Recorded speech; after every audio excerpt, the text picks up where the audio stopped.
Hey everyone, and welcome back for another deep dive.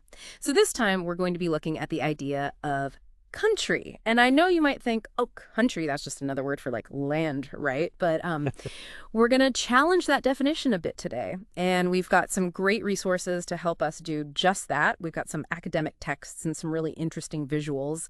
So yeah, it's going to be a great starting point for our exploration of country. Yeah, I think a lot of people would agree with you there. It's easy to just kind of think of it as a simple definition, like just the land. Hmm. But there's so much more to it than that. I mean, you can't really get the full picture just from reading a textbook. It's something that you really have to experience firsthand. Yeah. You know, to truly understand country, you need to learn about it directly from First Nations communities, and ideally on their lands and waters. Yeah, absolutely. I mean, that's kind of the point of this deep dive, right? Just to get a little taste of this really complex idea, and hopefully it'll spark some curiosity in our listeners to go out and learn more on their own. So speaking of learning more, let's jump into some of the resources we've got. So first up, we have topic 3, country. And this one tells us that country is basically all the places that traditional owners speak for. So, we're talking about the landscapes, specific sites, and all the deep meaning that they hold. But here's where things start to get really interesting.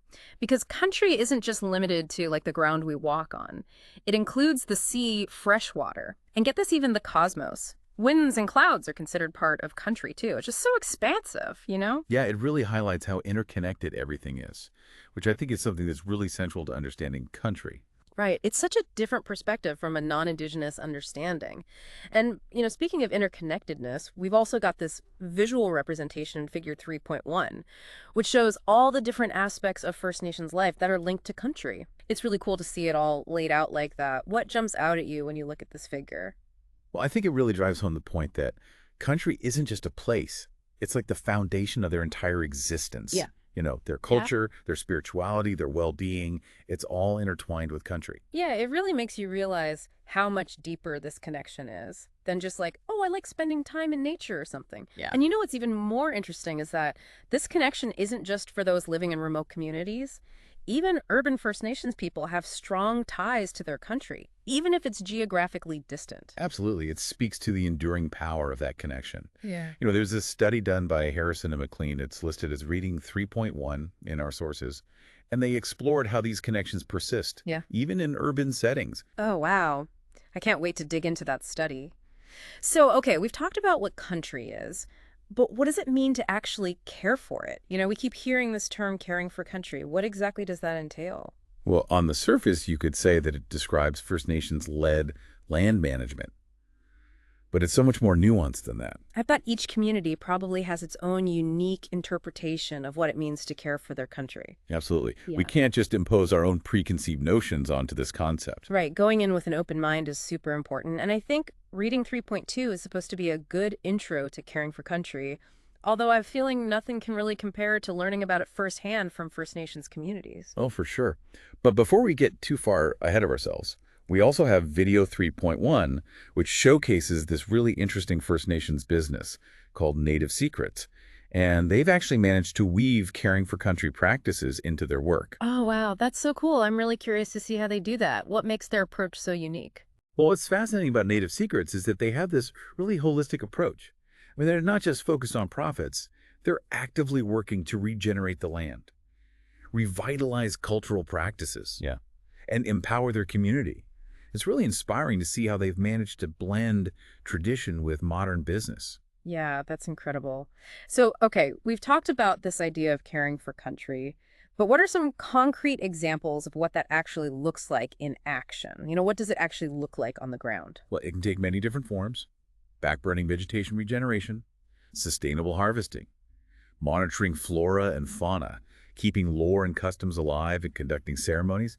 It's really about ensuring the ongoing health and vitality of country for both present and future generations. Wow, it sounds like a really multifaceted approach, drawing on a deep understanding of the interconnectedness of everything. Exactly. And it's not just about preserving the natural environment. It's about nurturing this complex web of relationships that benefits all of us. I love that. And reading 3.3 actually dives into fire management practices, and it really highlights how traditional knowledge systems can contribute to contemporary solutions. Like they've been using controlled burns for centuries to manage the land and prevent larger, more destructive fires. Yes, and it's remarkable how modern science is finally catching up to what indigenous communities have known for millennia. The ecological benefits of controlled burns are just undeniable. They help regenerate the soil, promote biodiversity, and reduce the risk of catastrophic wildfires. Yeah, it's a powerful testament to the wisdom embedded in these traditional practices. So let's shift gears a bit. We've talked about how caring for country obviously has a positive impact on the environment. But what about the people? What are the benefits for the communities themselves? Well, the benefits extend far beyond just the land itself. Caring for country is intrinsically linked to the well-being of the people and all living things that depend on it. We're talking improved health and well-being, the promotion of cultural practices, addressing socio-political issues, better economic outcomes, and of course a healthier environment overall. Wow, the ripple effects are incredible. And it makes me think back to that Harrison and McLean study about urban indigenous connections to country. I wonder if these benefits can even reach those living in cities, far from their traditional lands. Hmm, that's a fascinating question. Could participating in caring for country activities, even in an urban setting, have a positive impact on the well-being of indigenous people who are geographically displaced? That's definitely something to ponder. But before we get too carried away, I do want to mention that reading 3.4 goes into more detail about these benefits, but it also emphasizes that it's really difficult to capture the full scope of their impact. It's not just a checklist, it's a holistic transformation. Yeah, it's about understanding that the well-being of country is inextricably linked to the well-being of everything and everyone connected to it. Okay, so we've covered a lot of ground today. Let's recap the key takeaways from our deep dive into country. So first, country is so much more than just the land. It's an experience, a feeling, a connection that goes beyond words. And we can only truly understand it by engaging directly with First Nations communities and learning from their perspectives. Absolutely. Books and articles can provide a foundation, but the real learning happens through first-hand immersion, through listening to stories, observing practices, and connecting with the land itself. Yes. And second, caring for country isn't a one-size-fits-all concept. It takes on many forms and is deeply rooted in the specific knowledge and practices of each community. Exactly. It's about recognizing that traditional knowledge systems hold valuable insights into sustainable land management practices that have been honed over thousands of years and continue to evolve today. And that brings us to our final takeaway. The benefits of caring for country are immense and far-reaching, impacting not just First Nations communities, but all Australians and potentially even the globe. It's a powerful example of how Indigenous-led initiatives can create positive change on multiple levels, from environmental health to social justice to economic prosperity. It's a reminder that we all have a stake in the well-being of country. We've talked about the physical and cultural aspects, but what really struck me is how this concept challenges our entire worldview. Yes, it really reframes our relationship with the natural world. Instead of seeing ourselves as separate from nature, country encourages us to recognize our interconnectedness Yeah. with the land, the water, the sky, and all living things. We're not just visitors on this planet. We're part of a complex and interconnected ecosystem, and our actions, no matter how small, have consequences that ripple outwards. So caring for country then becomes more than just an obligation. It's a responsibility, a way of honoring that interconnectedness and ensuring the well-being of future generations. It's a beautiful and powerful concept that holds valuable lessons for all of us. Regardless of our background or where we live, it's a call to action, to rethink our relationship with the natural world, to learn from Indigenous knowledge systems, and to find ways to care for the places we call home. And speaking of rethinking our relationship with the world, this whole idea that country encompasses the cosmos, the winds, and the clouds just blows my mind. It really makes you wonder, doesn't it, if it extends beyond the earthly realm and into the celestial sphere. How does that reshape our understanding of our place in the universe? And how does it expand our sense of responsibility for the care and well-being, not just of our planet, but of the cosmos itself? It's a profound thought to leave you with.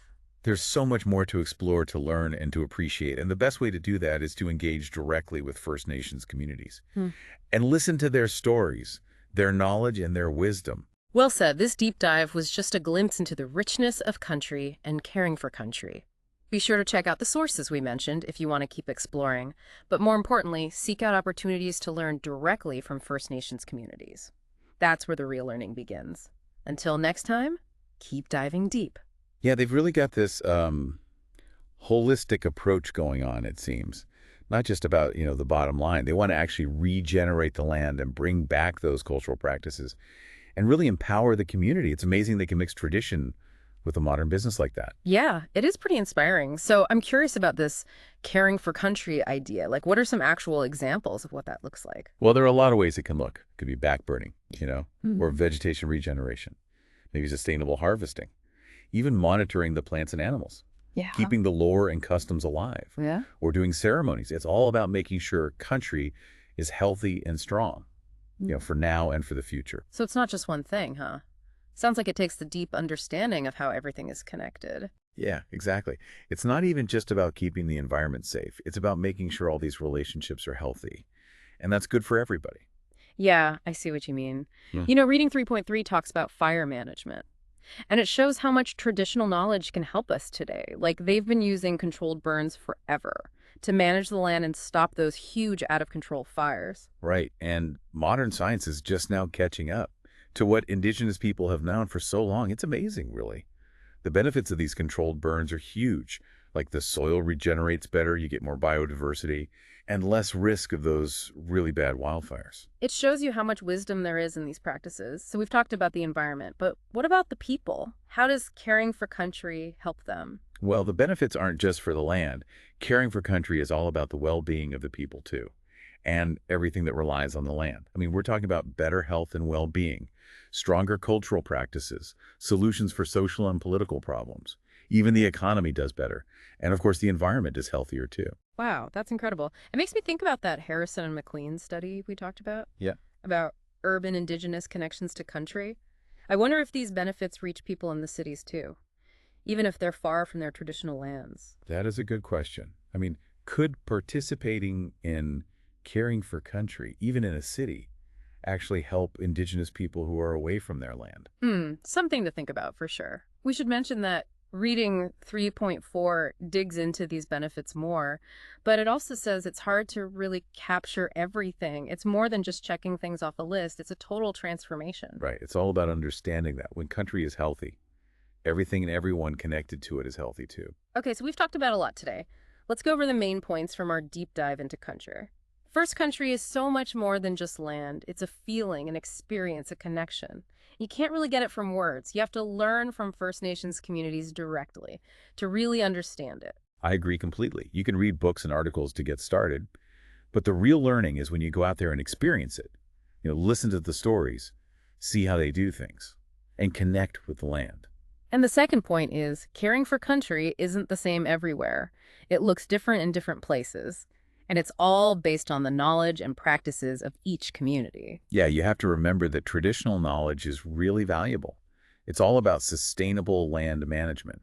And these practices have been around for thousands of years, and they're still changing and adapting today. Which leads us to the last takeaway. The benefits of caring for country are huge, and they affect everyone, not just First Nations people, but all Australians and maybe even the whole world. It's a great example of how Indigenous leadership can create positive change for the environment, for social justice, for the economy. And it reminds us that we're all connected to country. Yeah. We've talked about the physical and cultural parts of it. But what really stood out to me Hmm. is that this idea really changes how we see the world. Oh, yeah, totally. It's not about being separate from nature anymore. Country shows us how connected we are to the land, the water, everything. Exactly. We're not just passing through. We're part of this big system. And every little thing we do affects the whole thing. So caring for country isn't just something we should do, it's something we have to do to respect that connection and make sure things are good for the future. It's such a beautiful idea. It teaches us so much, no matter who we are or where we're from. It tells us to rethink how we see nature, to learn from indigenous knowledge, and to take care of the places we call home. This whole idea that country includes the cosmos, the winds, and the clouds, it's pretty mind-blowing. I know, right? It makes you think, if it goes beyond Earth and into space, what does that mean for us?